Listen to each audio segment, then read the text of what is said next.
দাম গত বছরের চেয়ে অনেক কম, তুলনামূলকভাবে কম, গত হাটের চেয়েও কম আর কি।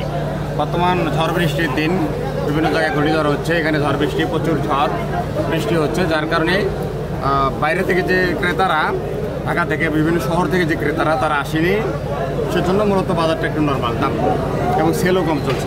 আমরা 2017 সাল থেকে গরু খামার উৎপাদন করছি, আমরা অথবা 2020 থেকে এই রৌমারী হাটে সর্বোচ্চ সেরা গরু আমরা উপহার দেই বা বিক্রি করি।